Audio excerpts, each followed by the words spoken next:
So to start off with, I used the Pierce Rectangle Stacks Die-namics, and I die cut a piece of black cardstock.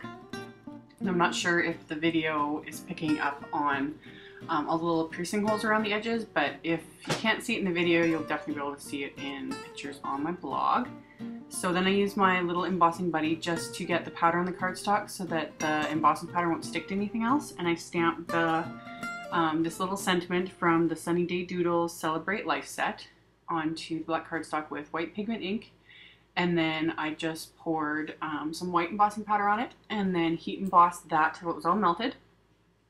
And what I'm going to do is kind of make it look more like a chalkboard.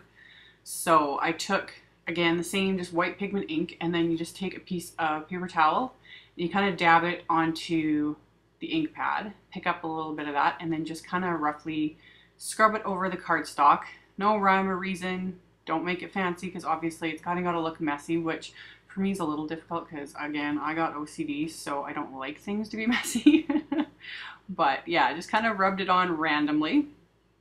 And then doing it this way too, if you rub it hard enough on the cardstock, it pretty much is dry. Like, you don't need to let it sit and dry. And again, it doesn't matter even if it does smear because it's supposed to look messy. So did that, and then I just grabbed, these are just my Koh-i-Noor woodless color pencils, but any pencil crayon will work. It doesn't have to be anything special.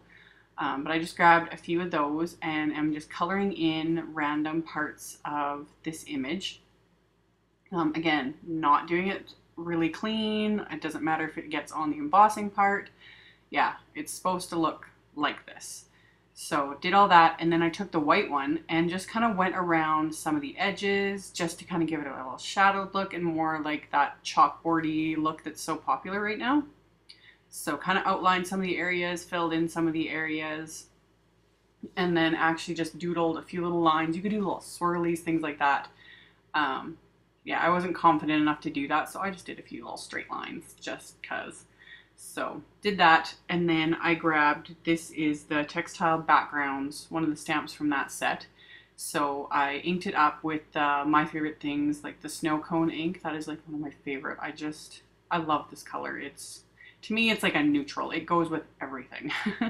So I inked up this stamp from the set and then just stamped it right onto my card base on an angle.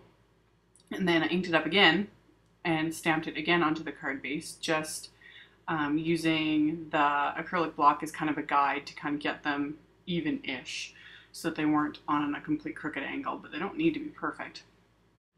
So then once I was done that, I matted the main image with a piece of snow cone cardstock, and then I die cut a few different images from a yellow cardstock, the snow cone, and the raspberry cardstock using the butterfly trio dies, the star border die, and the hearts of plenty die. So I adhered the main image just to my card base, and then the star border, I just kind of fiddled with how I wanted it to go, and then just trimmed it down because it's like about around 5 inches long, something like that.